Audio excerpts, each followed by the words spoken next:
Today we're driving horses. If you're new to us, we have Elvis. He just turned 8 this week. And we have Zodiac. He is a 4-year-old. We're introducing Zodiac to Pullen. We're not trying to overdo it with him. A couple days from now, today's what, Wednesday, and on Saturday is the last horse pull of the year. Going down to Harrisburg, we're gonna pull. So we're just kind of stretching their legs a little. Our last video was right over here, and we did a lot of stuff on lines and setting your lines up. Now with that said, these lines, oh, I missed an opportunity to teach you. These lines are set up just like we did on that sled, or on that eveners, on that setup. I discovered through that video that these lines were adjusted a little too far forward, if you remember, and I brought them back one, and these horses are walking nice. Can you show up the middle, Nick? And they're apart nice. You know, the bits match the eveners. They're walking straight ahead. Today is going to be a lot about hand position, arm position, and your sensitivity when you're driving a team of horses. Very important. You don't want to be ham-handed. There are times you might need to be strong, especially, you know, with quarter training. I'll say it because I prove it. Because when I have a team really trained right, I never have to be strong. But, you know, sometimes I do have to be strong. And I keep going back to driving with one hand. I grew up doing that. I grew up farming with horses, plowing, cultivating, mowing machine, manure spreader.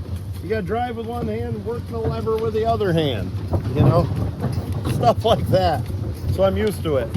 I still have flexibility even with one hand. I can drive them around a corner. We have one coming up, and I'll show that. I'll put it in my right hand so you can see a little easier. This is often how I drive with one hand. Now watch, I'm gonna have to pull the left horse in and the right one out. I let a little slide. Did you see that? A little slide through there. Then I let a little slide back to get them even. My hand started right up here by the splice, and they ended up back here. That's how I can do it with one hand. That's an advanced technique. We're not here for that. We're here for regular techniques. As I alluded to in the last video, I didn't allude to, I just outright said, the proper hand position, elbow position, arm position is to have your arms just ahead of your elbows, just ahead of your hips. If you're out here like this and they stumble, here I go, right? There's nowhere for me to go. If I'm back here like this, even without the school bus seat here, if I'm back here like this, I can't go anymore. But if you're up a little bit in front of your hips, I have a lot of flexibility. So here comes a corner. Let's watch me go through the corner. I'm starting with my hands on the splice. I'm driving them deep into the corner. I let a little slide through Elvis, and I pull up on Zodi.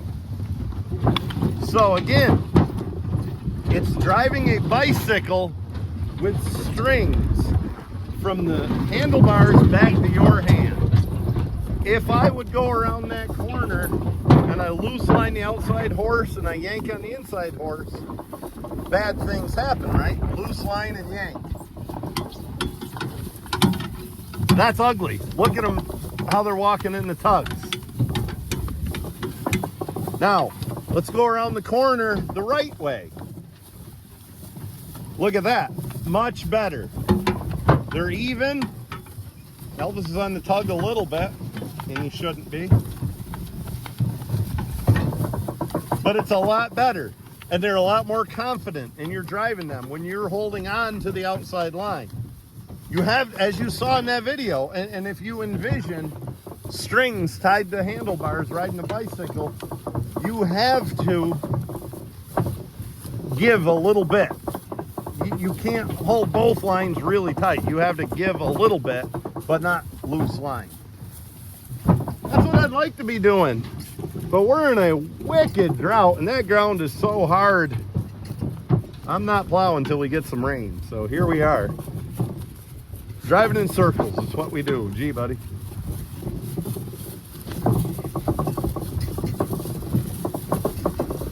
Watch my hands as I'm driving. Watch my flexibility.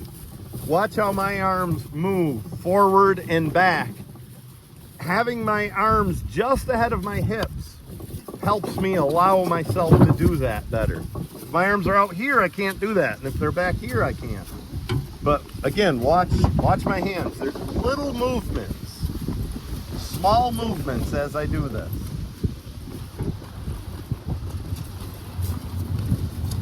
When you talk about hand grip, here I am doing it with one hand again. That's my favorite way to drive, with one hand. That was Big Earl's way to do it. This is an okay grip if you need power. You got a lot of purchase, but you don't have a lot of sensitivity. I mean, you're just, and you're in their mouths, especially if you're one to run bits. This, and when I have the lines I like that are a little bit wider, I tend to drive this way. And I have more sensitivity and more feeling, and my hands move a little more. I could do a little with my wrist when I drive like this. I don't know why, you know, but I occasionally run it through there as if I'm driving a big hitch. And I usually only do that with one hand. It doesn't hurt anything to drive like this. Some people teach you that.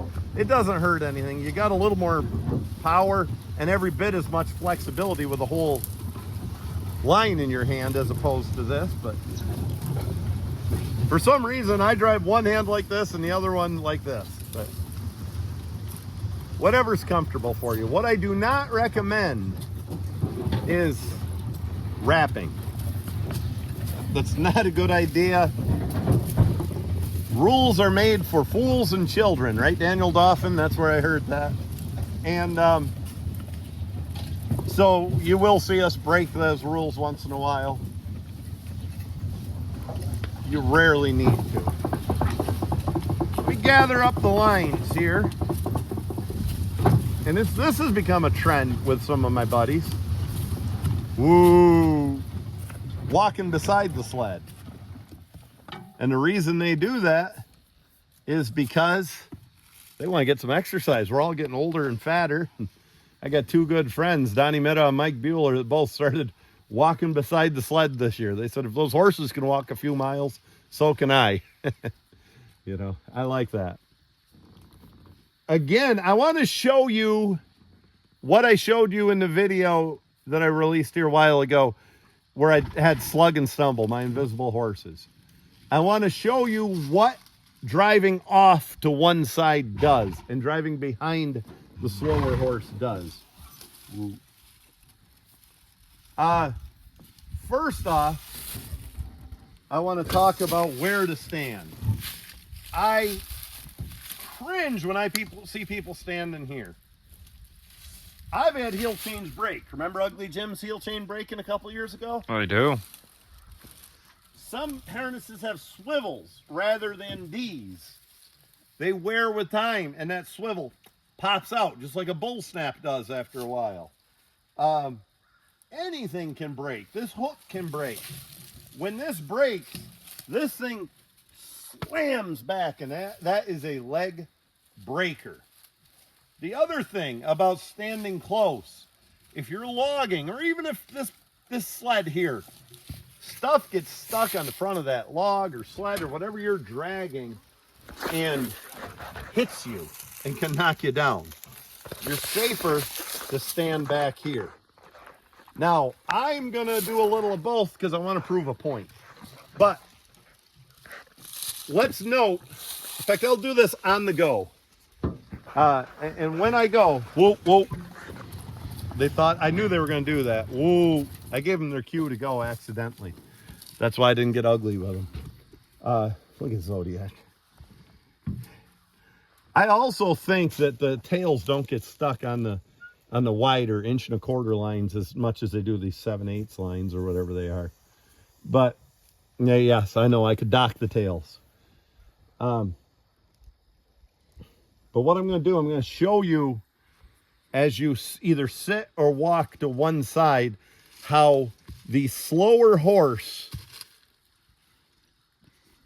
goes ahead. So the horse farther away from you, you're pulling back. You saw that the other day on my invisible horses on eveners, and today I'm showing you with real horses. Slug and stumble did not bother when I did that.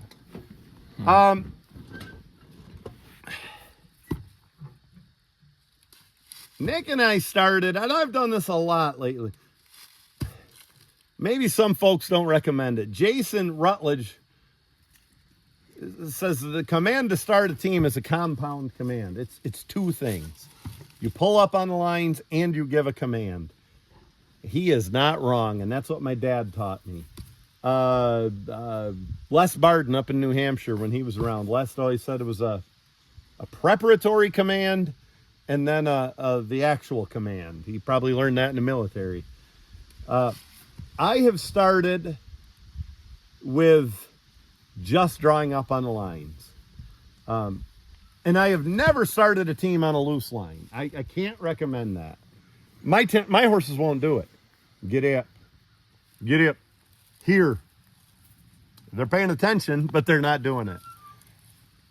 Here's how my dad taught me to start a team. The second the lines are tight, call on them. Whatever your command is. Mine is a chirp. The reason I started a chirp was years ago, 1996. I was logging with some friends. Holy Hannah, Nick, that's almost 30 years since. And we had a lot of horses in the woods, and I must carry authority in my voice. And I would say, get up. And every horse in the woods would start when I said that. So I switched my command from get up to a chirp. That's how I start horses and oxen. If I really want them to pull, I'll say here. But I only reserve that for special occasions. Hopefully Saturday we'll get on enough load where you'll hear me say here. Here's how my dad taught me and how I would recommend people start horses. As soon as you got those lines tight, start the team. The preparatory command, the preparatory part of the compound command is these horses feel those lines moving as I pull the slack up. They might feel it in the bit, but they feel the lines moving up their side and the slack coming out. They know they're about to start. And as soon as the slack is out, give them the command. Nick is an expert at this. Now, if you watch that team, they were alert. They felt those lines moving. They knew I was about to start them.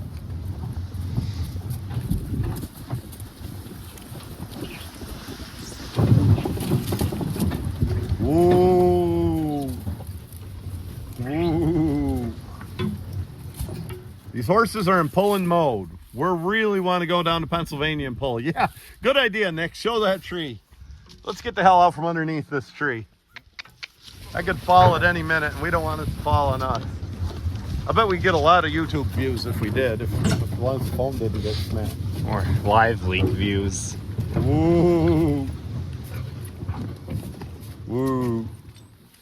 So I let the team, when they're in pulling mode, and I want them to pull, and I let them slow down to a stop, as opposed to putting on the air brakes. These horses have two modes. You know, I've fell off these sleds before, or had something happen in the woods. And even though they slow down like that, if I have a panicked whoa in my voice or whatever I might say, they stop. They put on the air brakes. Somehow they know. So that doesn't scare me. So here's how Nick and I have been starting horses. No verbal command at all. We just go like this. Their command is feeling those reins come up tight, feeling the reins on their side and the side of their neck and come up tight, and feeling a little pressure in their bit, and they know it's time to start.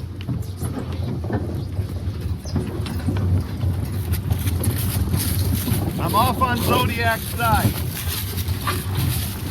Watch the even. See that? That puts Elvis a step behind. You always walk behind or sit behind your slower horse. Watch this.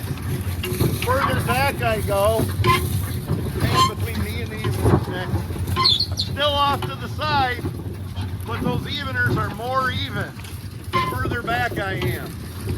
I highly recommend standing back on the line for logging or horse pulling or most any operation, especially if you're off to one side. Woo. Let's go right out into this field and show a few more things. Woo. Let's switch places, Nick, like Smokey and the Bandit. Was that a lame reference?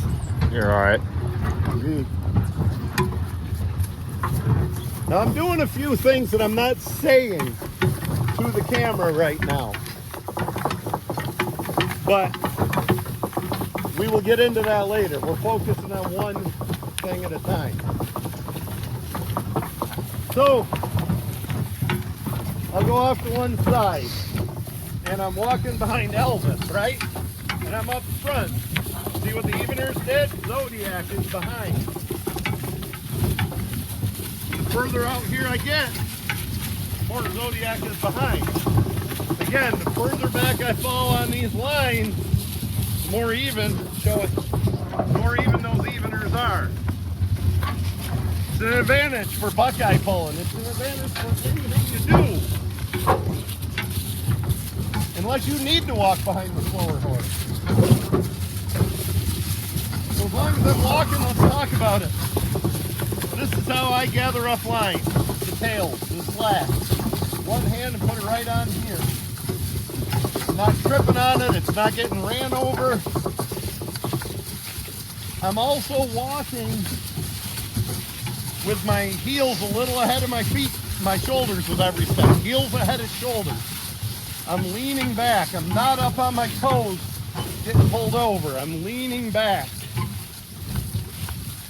Elbows are, just like I said, slightly ahead of my hips, gives me lots of flexibility.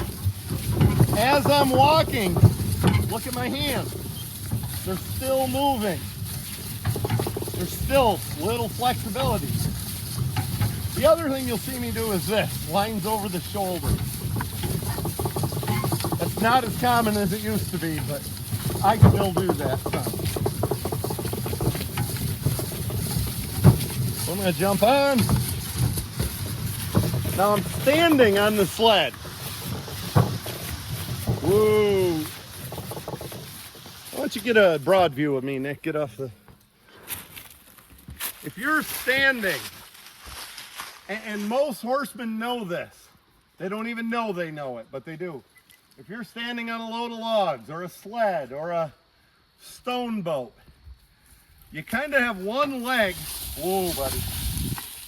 You kind of have one leg that's your balance leg, and the other leg is your cushion. You don't want to be stiff and feel every bump. I learned that out here at 10 years old, stacking hay on a flat wagon. Here I go. Started the team just right. One leg is flexible, giving me a little give. The other leg is my balance leg. That's kind of how you do it. Usually you don't stand facing your team. You do a little off to one side, kind of like shooting a shotgun or something. Boy, am I a redneck, man. Yeah. Shotgun or something. Sound like an old blues singer. Ooh. And here I am. You folks pay attention to my hands on the line, because I don't always. But here I'm driving that way again, right? The right line's between these fingers. The left line was like this. Boy, I'm dirty. That's what happens in the drought. But, is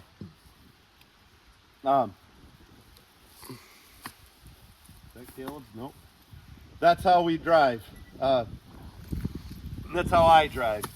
And I drive horses so much, and I suspect a lot of you do, I don't even know how I hold the lines. Kind of like you probably don't know where you put your hands on the steering wheel of a car. Same type of thing. Hop up, Nick, and we'll drive a little. So here I go with the start. Standing. Okay. Watch these cross lines. And watch the dynamics of the cross lines. Again, these are long, extra long cross lines. They're 8-footers. I like 7-footers. But watch how precise. I just very little. I mean, I put a couple ounces of pressure on the left line and over they went. I'm going to put a couple ounces of pressure on the right line. Over they come. If you've got shorter cross lines, like a set of 6-footers that are standard, you're putting pounds of pressure on to get a turn.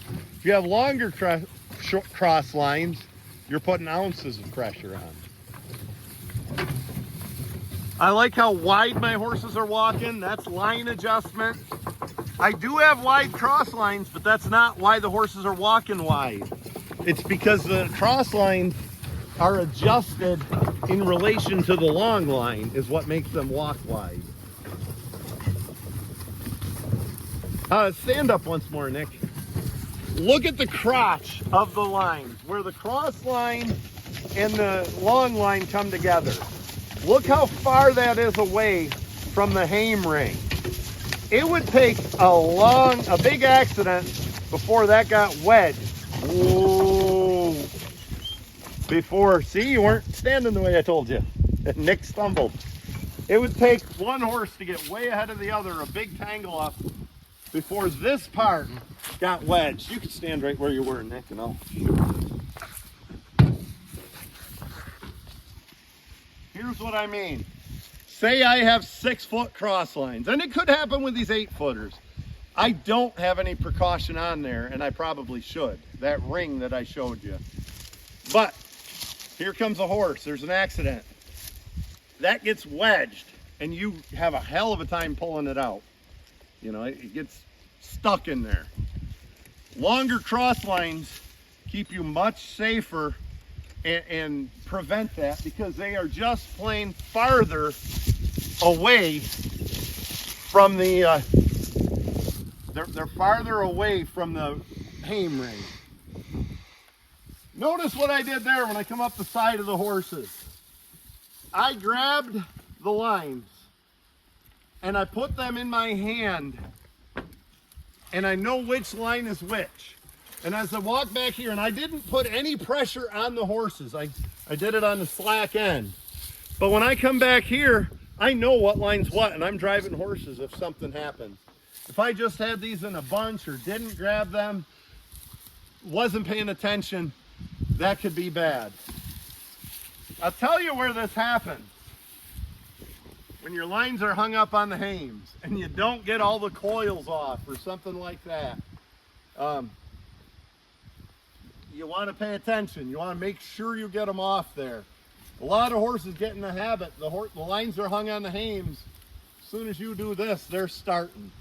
And if you don't have the lines all the way off the hames, you have an extra loop up here. You're not driving horses, you're pulling on the hames. So be aware of that. So lines are hung on the hames. I do it. You know, it's something we all do. But I get them off, and I'm paying attention to what line goes to what horse, and you can sit up on the sled, and I'm coming back here, drawing the lines through my hand, and I have the tails. I'm ready to drive, and I can do that like that, and it's something that we all should be able to as horses, especially as horsemen, if you're especially if you're handling colts. So I talked about Les Barden's idea of preparatory command, and you distracted me up high. Everybody's gonna see how bald I am. I talked about Les's idea of the preparatory and then the actual command.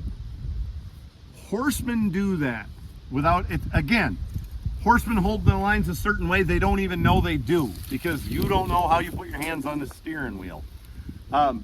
Horsemen give a preparatory command and then the actual command without noticing. Good horsemen do this. They might not even know they do it. So, here's what I mean by that. So there it is. Preparatory command, and then the actual command when it comes tight, and I let them go.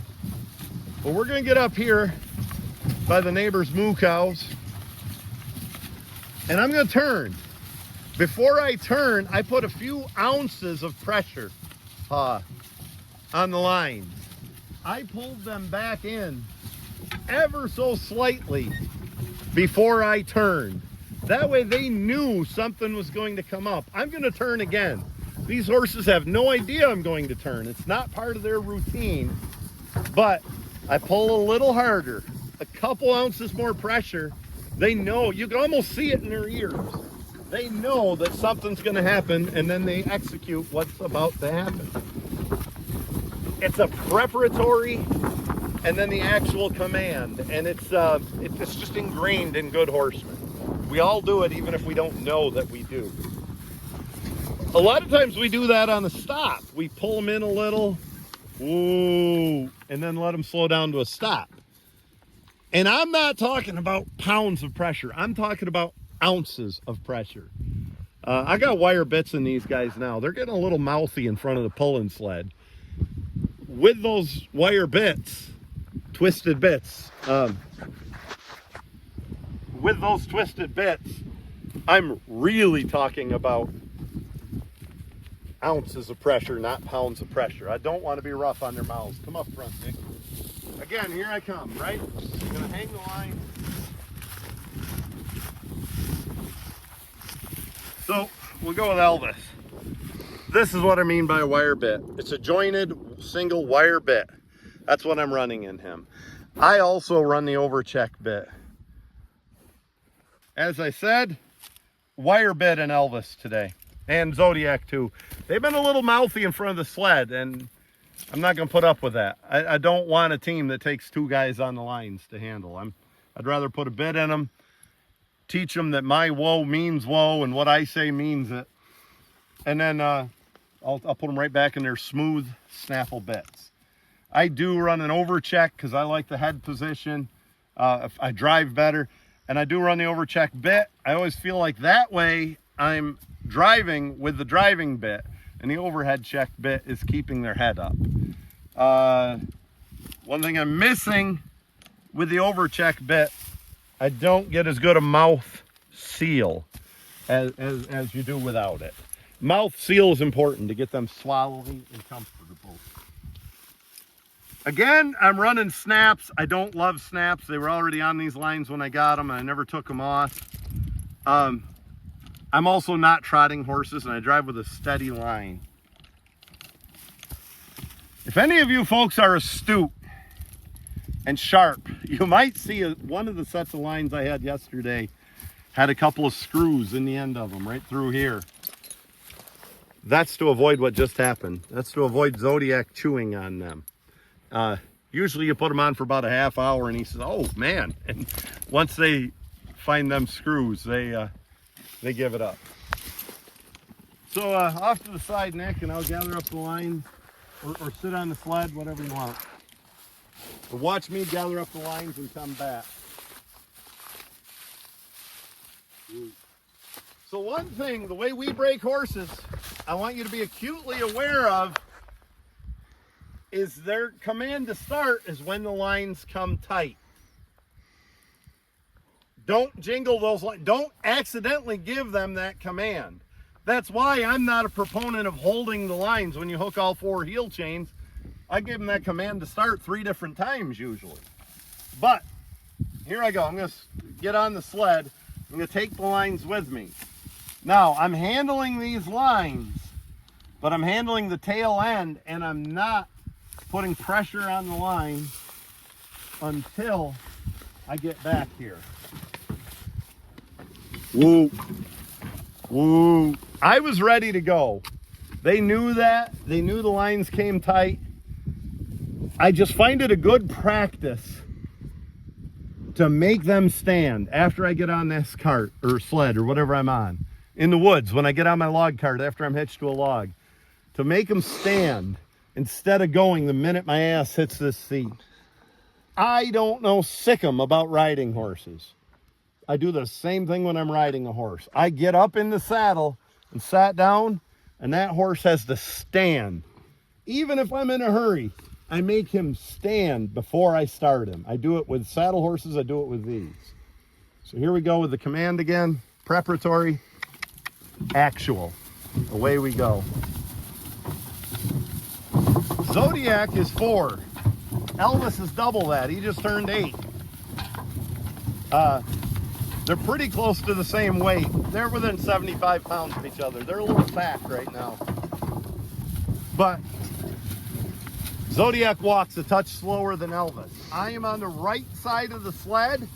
The lines are adjusted dead even, and that causes these horses to walk even. If I was on Nick's side, look at there. See the evener? If I'm driving on Nick's side over here, Zodiac falls behind. The same theory I've been harping on. So, as I'm talking about that, let's talk about something else as far as hand position. Ideal hand position. Elbows at your side, just ahead of your hip. A lot of flexibility. Keep your hands, not just your elbows, your hands just about shoulder width apart. Very comfortable. Very easy to drive this way. Don't do this. H.L. Mencken. I like H.L. Mencken. He's a good writer. H.L. Mencken, one of my favorite quotes is, someday, if the American people get their way, a downright fool will inherit the White House.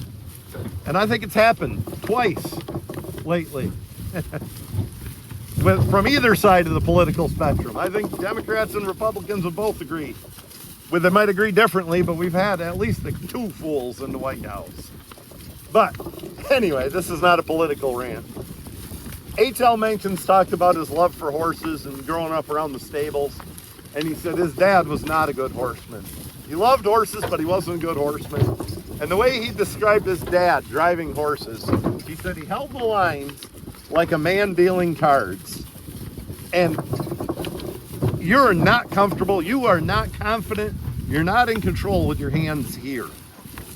Put them out here and you are. And it is just physically more of a pulley. And it's, hey, I'll give you another example of that. When I was a kid running cross country, or a young man even, I ran even out of school, if you can imagine beer belly Brant running. I used to run with my hands like this, and my coach was always on my ass to get my hands at my side and run like that. It's just a more fluid motion. Same with driving horses. This isn't fluid, this is. Now I'm going to turn this team. We did a couple of left turns. Let's do a right turn this time. First, I'm going to turn left just to give myself a little more space. Again, I did the preparatory command. I pulled both lines in a little bit.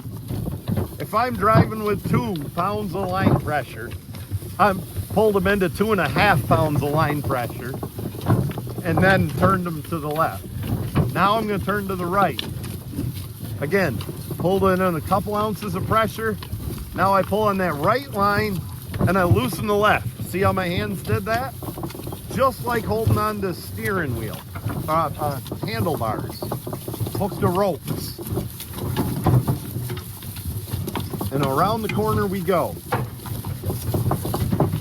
And I totally forgot to show you the point I was making. I showed you a different one. As they get evened up, look how my hands are not even. As the team evens up and goes straight, now they're even. That is the theory of driving a bicycle with ropes from the handle grips back. And that's just how it works.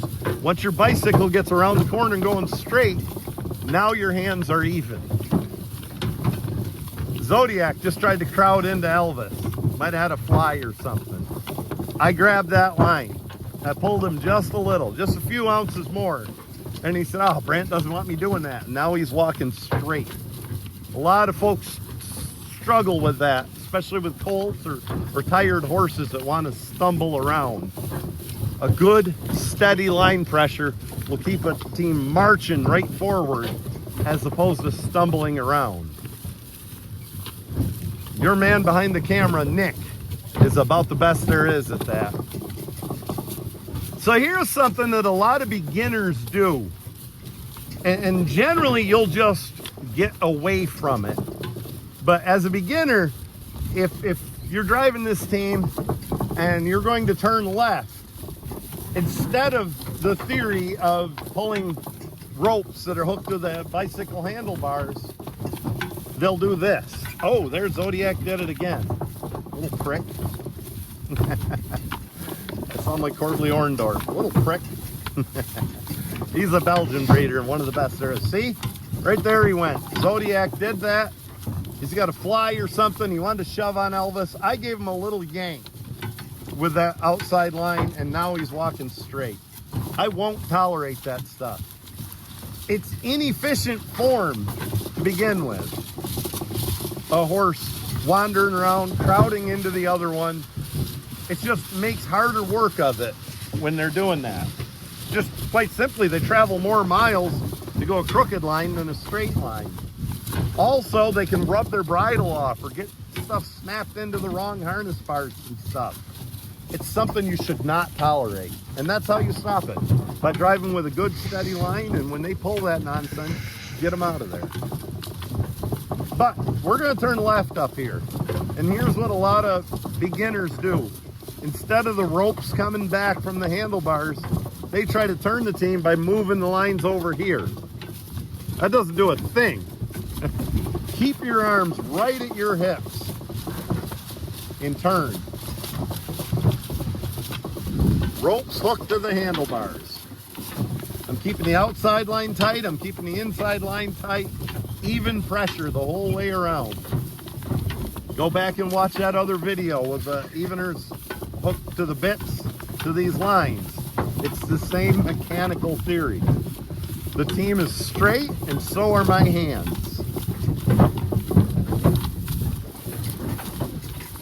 Now you folks might wonder why Superman here, Nick, behind the camera, is not driving. Nick has as good or better hands than I have. He does a fantastic job with it. And he's also better with the camera. And if you were having me camera, you'd see a whole bunch of sky pictures and ground pictures, and I wouldn't be showing you what we're focused on. So the next thing is line pressure. Whoa. And that's a little bit individual. Line pressure is, some people like them hard on the lines. See that? Zodiac standing had his head in the middle, and I wouldn't allow it. Here's what I will allow. Nick, hold the ribbons. I'll go check and see what's wrong.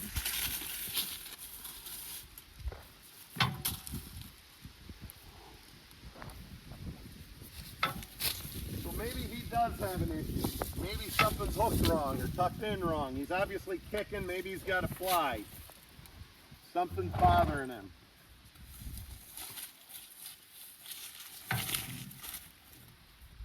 I don't see anything except the horse getting too fat. That's the power of good hay. They've been on excellent hay for about a month now, and wow, each of them has gained probably 100 pounds or close to it that they didn't need to gain.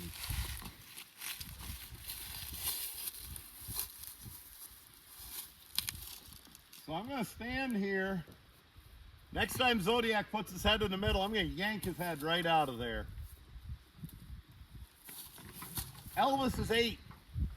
Broke Elvis is a 2-year-old. And also Elvis is cooperative and wants to make you happy. But you notice Elvis doesn't do that stuff. Till I said that. You prick.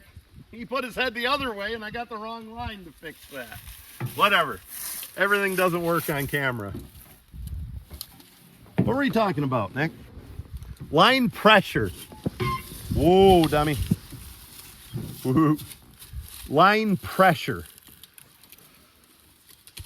I've heard it said that you want enough line pressure. If you picture those feed store electric fence handles, little yellow and red ones, you want just about enough pressure to activate that spring, but not stretch it out tight. That's probably a good idea. Hook your lines right up to the wall with those gate handles. That might give you an idea. If you're just picturing driving a bicycle with ropes on the handlebars back to your hands, that should suffice, because you got to keep a certain amount of pressure. If you loose line one side, the front wheel jackknifes. Your horses will tell you how much. If they're going too fast, pull harder. If they're not, if they're going too slow, try loosen them up. They'll tell you as much. You know, your horses will determine the right pressure. Your bits, all of that will help. The last thing I want to talk about, and I think this is the most important thing, and it's silly, and I don't think you hear anybody else talk about this in the draft horse world. It's your posture and your body language. And you think I'm stupid for saying that, because look, they're wearing blinders. They can't see me. It translates. For God's sake, I don't want to get into this crazy spiritual, psychic stuff, but your feelings translate through these lines. If I'm having a bad day, they know it. If I'm just in touch with the horses and enjoying everything, and they know that. Everything translates. Your body posture translates. If you stand up straight or sit up straight, whatever you're doing, and walk with and drive with confidence, that shows. And if you want to pick on people, don't pick on people. Don't say anything to them. But start looking at pictures, photographs, pictures online of draft horsemen.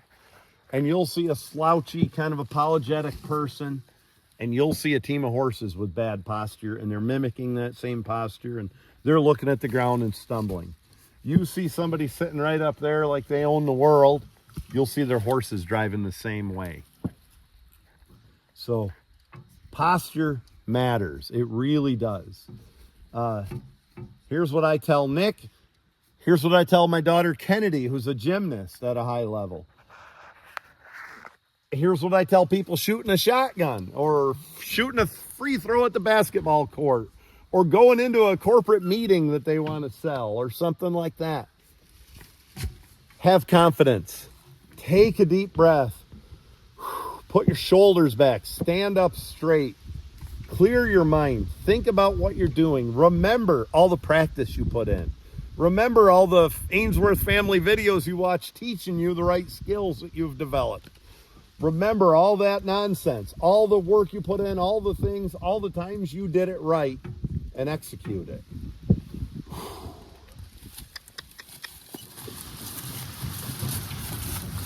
I am 41 years into horse pulling, I think. I started when I was 14. I started driving horses when I was 7. Is my math bad? Yeah, my math is bad. I'm 36 years into horse pulling this year. And I'm over 40 years into driving horses. I still have to coach myself. To have confidence, to put my shoulders back, to stand up straight. Look at those horses marching. Look at their ears. They're doing what I tell them. They're walking right off. They believe in me as a leader. You know, Zodiac tried to put his head in the middle. He believes in me that I'm not going to put up with it. And he got his head out of there. No, I'm slouching. I'm not looking ahead. I got my hands here like a man dealing cards. I'm loose lining. I don't know if you're looking at the horses, but is their body position changed, Nick? Are they paying attention? A little bit. Now I'm up straight. Ooh, I saw it the minute I stood up straight. I saw it in Zodiac's ears. He said, oh, Brent's back. He's You look at pictures of people slouching, you'll see horses with bad body language. If you look at confident picture with people with good body language and standing up straight, you'll look at horses that mirror that. Guaranteed. That checks out every time. You know, one time we were trying to lead horses into a set of stocks to get shod.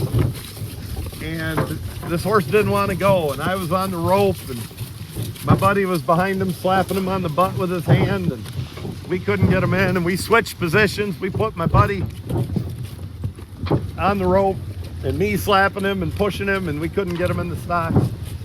Don Middaugh Sr. came along, who was probably 80 years old at the time, and Big D said, "Here, let me show you."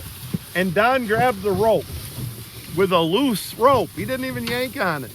And he said, "Come on." And that horse went right into stock, and Don handed the rope around the post, and he went right in. It was simply confidence. Don stood up straight. He believed he could do it, and he did it. And that's how it is with driving horses. Well, I hope you gained something from this, folks. I hope you gained envision driving with ropes coming back from the handlebars. Nice line pressure. Preparatory commands on the lines and sometimes even vocally. Arm position, very important, and posture might be the most important thing. And you get them, and I don't care how you hold the lines, you'll master this. Get a hold of me, folks. Let me know how you're progressing, how you like this, if I'm telling you anything that works. I appreciate everybody, and we'll put another one out soon.